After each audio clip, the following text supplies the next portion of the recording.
বাইরে এসে স্টার্ট করছি, কারণ আজকে আমরা একটু বেরিয়েছিলাম বিকেলবেলা মদনপুর যাবো বলে। ওর কুকুরের জন্য ওষুধ কিনতে যাবে বলে বেরিয়েছিলাম, আর রাস্তায় যেতে যেতে দেখছি এই রেস্টুরেন্টটা। তো যাওয়ার সময় প্ল্যান ছিল না যে যাবো, তো ওখান থেকে ওষুধের দোকান থেকে বেরোনোর পর হঠাৎ করে প্ল্যান হলো যে রেস্টুরেন্টটা দেখলাম সেটাতে যাবো। সেই জন্য এখন আমরা ওখান থেকে ফিরছিলাম। তো ফিরতে ফিরতে ভাবলাম কেননা দাঁড়িয়ে যাই, তো সেই জন্য রেস্টুরেন্টে এলাম। তো চলো ভেতরে যাই, অ্যাম্বিয়েন্সটা তোমাদের সাথে শেয়ার করি, নতুন একটা রেস্টুরেন্ট। আর রাস্তায় যেতে যেতে শেষে আমি তোমাদের সাথে এটা লোকেশনটা শেয়ার করে দেবো। তো চলো ভিডিওটা দেখতে থাকো।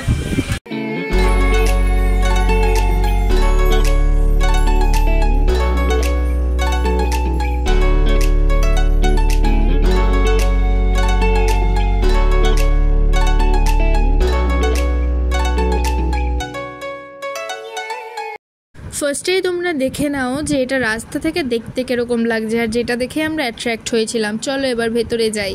তো যেতে যেতে এরকম একটা সিঁড়ি রয়েছে, সিঁড়ির উপরে যে ফার্স্ট ফ্লোরটা রয়েছে এটা হচ্ছে ফ্যামিলি জোন, আর এটার ওপরে যেটা রয়েছে সেটা হলো কাপল জোন, যেখানে এখন আমি আছি। আর এখান থেকে আমি এখন ভিডিওটা করছি। আর ওই যে নিচে দেখতে পাচ্ছ ওটা হলো ফ্যামিলি জোন। আর দেখো কাপল জোন থেকে দেখতে কতটা সুন্দর লাগছে, আর এত সুন্দর হাওয়া দিচ্ছিল না, কি বলবো। চারিদিকে শুধু গাছ আর গাছ, আর পেছনে ছিল ক্ষেত। জায়গাটা এতটাই সুন্দর যে এখানে বসার পর আমার আর আসতে ইচ্ছে করছিল না। চলো এবার তোমাদের সাথে মেনু কার্ডটা চট করে শেয়ার করে ফেলি, কারণ আমারও তো অর্ডারটা দিতে হবে, তাই না?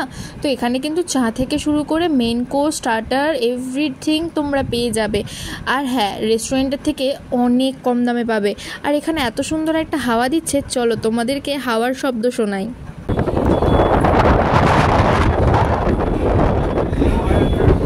মিষ্টি হাওয়া খেতে খেতে আর হাওয়ার শব্দটা শুনতে শুনতেই আমাদের মোমো চলে এলো। আর এরকম ঠান্ডা ঠান্ডা সুন্দর হাওয়ার ওয়েদারের মধ্যে গরম গরম chicken momo with spicy chilli sauce, উফ, জাস্ট অসাধারণ। আর মোমোর টেস্টটাও ছিল দারুণ। আর আমি কোনোদিনও মোমোটা সুপে ডিপ করে খাই না, বাট আজকে খেলাম। চলো এবার কিচেন রুমটা তোমাদের সাথে শেয়ার করি। এই দেখো, এটা হচ্ছে রেস্টুরেন্টের কিচেন রুম, যেটা রেস্টুরেন্টের একদম সামনেই রয়েছে, আর পুরো ওপেন, তোমরা চাইলে দেখেই নিতে পারো। আর এখানে প্রচুর হাইজিন মেনটেন করে। কথা বলতে বলতে চলে এলো আমাদের সেকেন্ড অর্ডার, মানে আমাদের মেইন কোর্স বিরিয়ানি। তো এই বিরিয়ানিটা আমরা খুলতে পারবো না বলে ওই দাদাটাকে বললাম খুলে দিতে, কারণ এটা সিস্টেমটা তো ঠিক আমরা পারি না, ওই জন্য।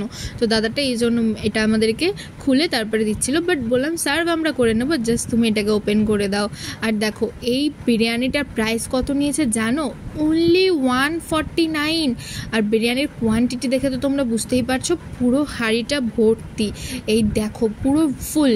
তারপরে আমি এখানে সার্ভ করে দিচ্ছিলাম সুমনের প্লেটে, বাট আমার দ্বারা আবার এইসব মেইলি কাজগুলো হয় না, মানে এই সার্ভ করে দেওয়া, এইসব পরিষ্কার পরিচ্ছন্ন করে, ওই জন্য হয় না। সেই জন্য আমি কি করলাম, এই দেখো ফেলিয়ে চড়িয়ে একদম একাকার করছি, সেই জন্য আমি সুমনের হাতে দিয়ে দিলাম, তুমিই সার্ভ করো। ও আবার সুন্দর করে সব কিছু সার্ভ করতে পারে, আমার মতন নিকাম্মা না, মানে আমি তো অকম্মার ঢেকি, যাই হোক। তারপরে ও সুন্দর করে চিকেনটাকে বের করলো, আর আমি চিকেন বের করতে গিয়ে চারিদিকে ছড়িয়ে ছিটিয়ে রেখেছি। আর হ্যাঁ, 149 বলে ভেবো না কিন্তু, এটার মধ্যে কিন্তু ডিম, আলু, চিকেন সবটাই দিচ্ছে, আর ঠিকঠাক কোয়ান্টিটিতেই দিচ্ছে, আর রাইসের কোয়ান্টিটি তো অনেকটা। আর খাওয়ার পর তো জাস্ট আমার মুখ একদম জিপ বন্ধই রয়ে গেল। দুজন মানুষের খাওয়ার জন্য একদম পারফেক্ট। তো ওপর থেকে খাওয়া দাওয়া করে বেরিয়ে ভাবলাম তোমাদের সাথে নিচের যে ফ্যামিলি জোনটা আছে সেটাও শেয়ার করে দিই। এটার অ্যাম্বিয়েন্সটাও দারুণ সুন্দর। আর এই দেখো এখান থেকে বাইরেটা দেখতেও বেশ ভালো লাগে। দেন এসে এখানে আমি বিলটা আমার পেমেন্ট করে দিচ্ছিলাম। বিল তোমরা চাইলে টেবিলেও নিতে পারো, আমরা নিচেই আসছিলাম তাই বিলটা নিয়ে নিলাম। Few moments later. তো বাড়ি চলে এসেছি, আর এবার আমি তোমাদের সাথে ওই জায়গাটার লোকেশনটা শেয়ার করে দিচ্ছি। কল্যাণীতে তোমরা মদনপুর তো সবাই চেনো। তো আমি যে দিক থেকে গেছি সেটা হলো, আমি অনুকূলের মোড় হয়ে সোজা চাঁদামারি হয়ে, যে সোজা রাস্তা, কোনো দিকে মোড় নেবে না, ওই সোজা রাস্তা দিয়ে গেলেই তোমরা ওই ক্যাফেটা দেখতে পাবে। একদম মদনপুরের মোড়টা এরকম টার্ন নেবে, তার আগেই ক্যাফেটা দেখতে পাবে, দোতলা ক্যাফে। ক্যাফেটার নাম নীলদিগন্তে। আর যারা যারা দূর থেকে আসবে তারা মেন কল্যাণীতে নেমে মদনপুরের অটোতেই উঠবে। তো মদনপুরের অটোতে উঠলে তোমরা অটোওয়ালাকে ওই রেস্টুরেন্টের বা ক্যাফেটার নামটা বললে তোমাদেরকে ওখানে ওরা নামিয়ে দেবে। তোমাদের তো প্রথমেই বললাম যে গেছিলাম সুমনের রক্সির ওষুধ কিনতে, আর গিয়ে এই অবস্থা হয়ে গেছে। বাড়ির জামা কাপড় পরে গেছি, কিছু নেই, চুল টুল গুটিয়ে জাটিয়ে চলে গেছি, মানে একদমই আনপ্ল্যান্ড, মানে কোনো প্ল্যানই ছিল না যে এখানে যাব বা কোথাও খেতে যাব, ছিল যে একটু রাস্তার ধারে মোমো টোমো খেয়ে বাড়ি চলে আসতাম, সেই জন্য আমি মিনি ব্লগই করছিলাম। তারপরে আবার যখন গেলামই সেই জন্য ওখান থেকেই ফুল ব্লগটা শুরু করলাম। তো চলো ভিডিওটা তাহলে এখানে এন্ড করছি, কেমন লাগলো অবশ্যই জানিও, ভালো লাগলে একটা লাইক করে চ্যানেলটা সাবস্ক্রাইব করে দিও। চলো সবাই ভালো থেকো, সুস্থ থেকো, বাই।